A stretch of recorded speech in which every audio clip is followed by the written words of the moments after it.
medicamento como un no-nucleósido como etravirina. En embarazo también está recomendada en todas las guías, en casi todas las guías en el mundo. En Colombia todavía no se hace, y creo que también lo debemos hacer por las implicaciones que tiene el hacer un tratamiento apropiado en la embarazada.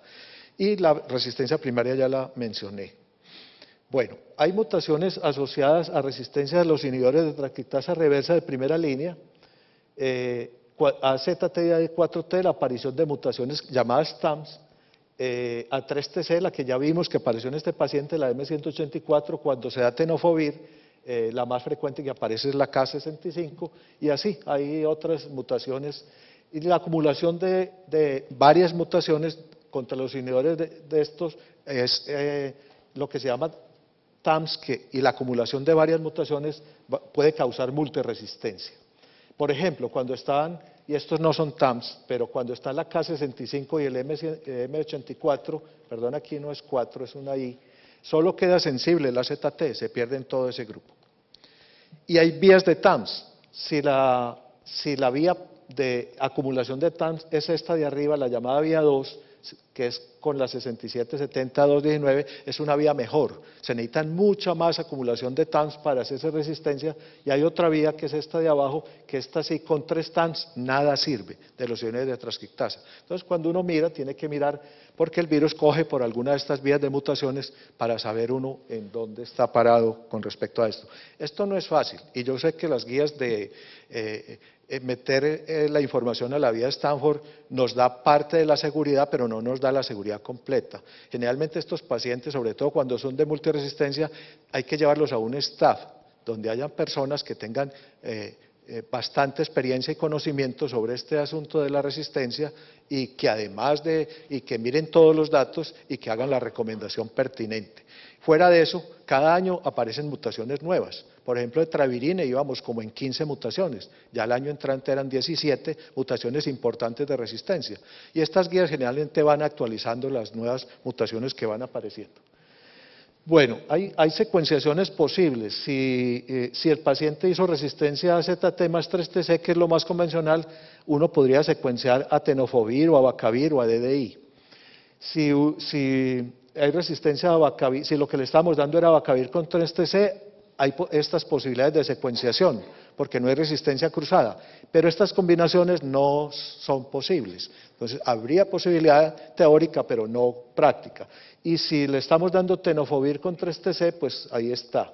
La combinación TDF-DDI no se debe usar, porque es una combinación que todas las guías la prohíben, porque es una combinación que tiene toxicidades, aumenta la nivel sanguíneo del DDI, el tenofovir, y el DDI entonces puede causar toxicidades grandes, pancreatitis y demás. Algunos dicen que si no hay nada más que hacer, uno le puede bajar la dosis al DDI para equilibrar ahí con el tenofovir. Y hay otras como tenofovir y abacavir que tampoco se deben usar, y esto está prohibido en todas las guías, DDI más de 4T, porque son alta toxicidad, posibilidad de acidosis láctica y de problemas muy serios en el paciente, entonces no se debe utilizar. Por eso las combinaciones que vimos ahora en la pregunta, había varias de estas que no se pueden utilizar.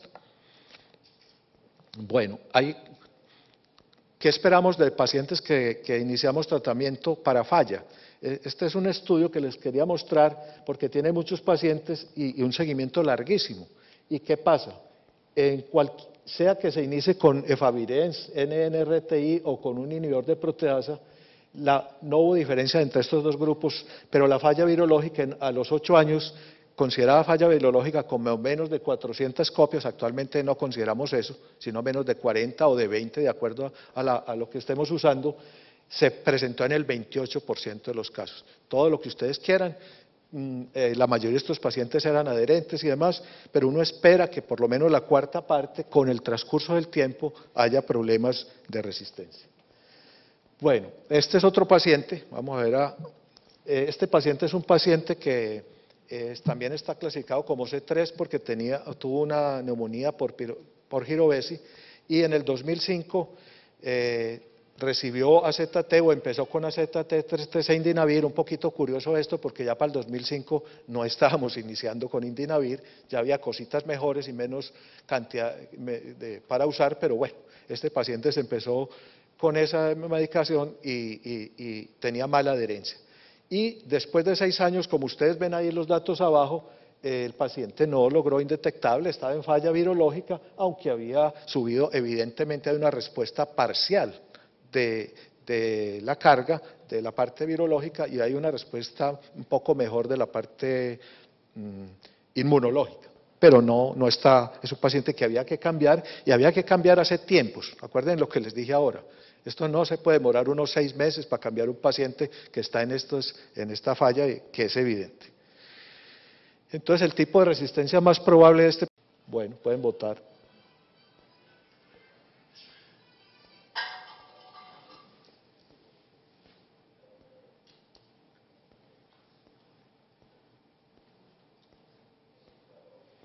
Bueno, la mayoría de la gente piensa que hay una resistencia de alto grado a los 3 medicamentos que recibe. El paciente era mal adherente y probablemente tenga resistencia. Vamos a ver a qué tenía resistencia.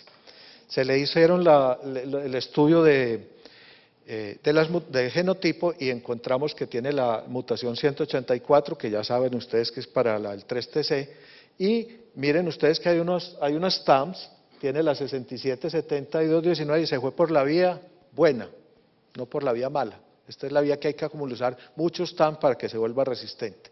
Y hay resistencia también a ácido budina por esos mismos TAMs parcial. Enseguida vemos a ver de qué grado es. Las mutaciones a inhibidores de transcriptasa no nucleósidos aparece la K103. Entonces nos preguntamos, pero si este hombre no ha tomado efavirenz, ¿cómo que aparece la 103? Que aparece es cuando uno toma efavirenz. Ya dijimos que es la presión selectiva de los medicamentos el que causa esto. ¿Qué opciones habría? El paciente o tomó efavirenz y no sabemos, lo que les decía ahora, y no nos contaron, o en algún momento tomó efavirenz, o el paciente se infectó desde el principio con un virus resistente a efavirenz de la persona que le transmitió el virus. Bueno, en cuanto a las mutaciones para inhibidores de proteasa, estas son las que aparecen ahí. Ahora van a ver ustedes qué peso tienen. Hay varias mutaciones para tazanavir, para el indinavir que estuvo recibiendo, y hay resistencia cruzada con estas mutaciones, pero ahora vamos a ver qué peso tiene esto. Estos son otros inhibidores de proteasa. Ahí ven ustedes que aparecieron varias mutaciones. El paciente estuvo mucho tiempo inadherente y en falla y sin cambio, y esto es lo que hace que se vayan acumulando mutaciones. Esta es Stanford. Entonces Stanford nos dice que el paciente tiene, ¿qué le queda ahí como bien? De los inhibidores de transcriptasa reversa nucleósidos, tiene bajo nivel al abacavir y bajo nivel al DDI. Lo otro está como alto y los no nucleósidos se perdieron. Y con respecto a los inhibidores de proteasas, a nelfinavir, a sacuinavir, aparecen con resistencia alta, lo mismo que a tazanavir, y prácticamente queda ahí solamente susceptible a darunavir, ritonavir. Digo darunavir, ritonavir de una vez porque el darunavir no se emplea nunca solo, siempre tiene que emplear con ritonavir. Bueno, en aras del tiempo no voy a entrar en detalle de la interpretación ahí con el punto, pero este pastel le sirve para poder contestar la pregunta.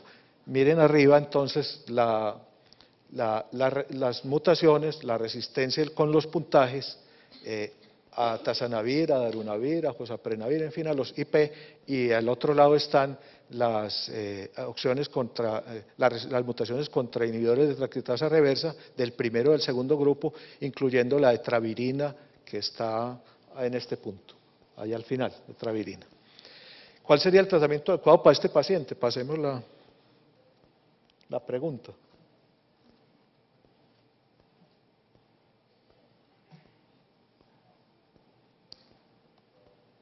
¿Está esa pregunta ahí?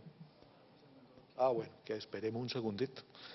Ahí ven las opciones. Si es tenofovir con DDI de efavirenz, si es DDI con nevirapina de efavirenz, si es DDI con efavirenz, lopinavir, ritonavir, si es darunavir con tenofovir y AZT, si es darunavir con etravirina y con TDF. ¿No la encontraste? No, tranquilo, entonces no te preocupes. ¿Cuál es la opción que ustedes consideran? Ya vimos que ya la pensaron en la cabeza. Entonces, ya vimos que realmente a este paciente le queda de IP el darunavir-ritonavir. O sea que tiene que ser alguna de las dos opciones de abajo. Y la combinación, ven ustedes los puntajes que hay ahí, si vamos a usar AZT, tenemos un puntaje muy alto, es resistente. Si vamos a usar TDF, tenofovir, tenemos un puntaje de 10, o sea, es susceptible, nos puede servir. Y letravirina sirve, miren ustedes, letravirina tiene un puntaje de 15 allá abajo, que también es susceptible. Entonces se puede hacer una combinación con tenofovir, letravirina y darunavir-ritonavir. Ven ustedes una cosa importante, aunque hay falla de los no nucleócidos, letravirina es un nuevo no nucleócido y se puede usar porque la resistencia no es cruzada siempre entre las mutaciones que hay a efavirenz con letravirina. Bueno, sigamos. En la resistencia a inhibidores no nucleócidos de transcriptasa reversa, esto es un medicamento de baja barrera genética. Una vez se seleccionan las mutaciones, se archivan y nunca desaparecen. Se archivan es que quiere decir que uno puede que no la encuentre en el genotipo, porque ya suspendió la droga hace mucho tiempo, pero por ahí están. Y cuando uno vuelva a reiniciar la droga, aparece. Y resistencia cruzada, pues entre efavirenz y nevirapina, ya sabemos cuál es la más común que da resistencia a estos dos medicamentos. Bueno, ¿cuáles son las opciones para pacientes con resistencia? Para pacientes con resistencia, la primera opción o con multiresistencia, la primera opción que tuvimos fue el T20 en el 2003. ¿Cuál es el problema? Es inyectable, hay que usar con otros medicamentos porque realmente si se usa solo, pues hace resistencia. Y la idea con estos pacientes, con los pacientes multiresistentes, es que hay que dar por lo menos 2 drogas a las cuales sea sensible e idealmente 3. Y todas las guías nos dicen, si para un paciente multiresistente usted no tiene sino una sola droga activa, no la dé, porque va a fracasar con una sola droga activa en la multiresistencia. Entonces deje el paciente con esquemas que lo puedan tener medio controladito y espere a ver si las drogas que vienen nuevas pueden ayudar. Bueno, el raltegravir y todos los otros llegaron en el 2008. El raltegravir es de baja barrera genética y estas son las mutaciones que ven ustedes ahí que aparece resistencia. Si aparecen 1 o 2 puede haber resistencia. Cuando uno hace el genotipo no hacen la secuenciación para darle las mutaciones a raltegravir. Porque el genotipo convencional que hacen en los laboratorios no tiene esa prueba. En Bogotá es posible, en el Centro de Análisis Molecular, hacer la prueba para estas mutaciones, pero también vale por aparte del otro genotipo 1 millón y pico. O sea, pero en un caso dado, si el paciente le está fracasando a uno con el raltegravir, habría que mirar a ver si es que ya aparecieron estas mutaciones. El darunavir es la base del esquema actualmente de tratamiento de estos pacientes multiresistentes, casi siempre, pero también si hay más de 4 mutaciones de resistencia a darunavir, no nos va a servir. Afortunadamente, la mayoría de estos casos de multiresistencia salen sensibles a darunavir y es la base del tratamiento. El otro es el Maraviroc, que también está en nuestro medio, que es el blanco terapéutico, no es el virus, sino que es inhibir donde se pega el virus y tiene que ser, hay que hacer prueba de tropismo que está disponible y que el laboratorio la hace gratis para poder formular la droga y tiene que ser virus que tengan que utilicen el correceptor CCR5. Si no tienen esta condición, si son duales o CCR4, no se puede usar Maraviroc. Y la letravirina, que ya dijimos que se puede usar también porque no tiene resistencia cruzada muchas veces con los otros no nucleócidos, y si hay más de 3 mutaciones hay que considerar que ya la letravirina es igual a placebo o que no se debería usar. Ya les dije que las mutaciones de resistencia a letravirina van en 17 o 18. O sea que hay que tener muy en cuenta y también hay una forma de medir el peso de cada una de estas mutaciones. Rilpavirina es la nueva droga de Janssen que salió el año pasado y realmente para resistencia no funciona. Se está recomendando, y así lo aprobó FDA en Estados Unidos, para reemplazo del efavirenz en primera línea, incluso ahora hay un preparado que viene junto con las otras 2 medicaciones para la primera línea, con con tenofovir más entricitabina para un solo preparado diario, y parece que tiene un poco de menos efecto cerebral de los que puede dar el efavirenz. Bueno, Yo creo que ya casi vamos a acabar, yo creo que el tercer caso no se los voy a presentar, pero vamos a mirar esto. Rescatar con etravirina ante el primer fracaso a efavirenz. Es una pregunta que se han hecho. Bueno, me fracasó el efavirenz, pero yo no me quiero ir a un IP ya, a un inhibidor de proteasa, y tengo la etravirina y es sensible. Es decir, no tiene más de 3 mutaciones a etravirina en el genotipo. Podría usar la etravirina y esperar un poco a guardar el IP para más adelante. Hay un par de estudios que demuestran esto, que rescatar con etravirina ante el primer fracaso con etravirez versus rescatar con IP es mayor la posibilidad de fracaso si se da etravirina. Y esto se ha tratado de explicar por poblaciones minoritarias resistentes. Cuando uno hace un genotipo, hablan de cuáles son las mutaciones de la mayoría de la mayoría de los virus presentes ahí, pero siempre hay poblaciones minoritarias que puede que no tengan un peso muy grande, pero que si están más allá del 15 o el 20% pueden explicar la resistencia que no se vio en el genotipo.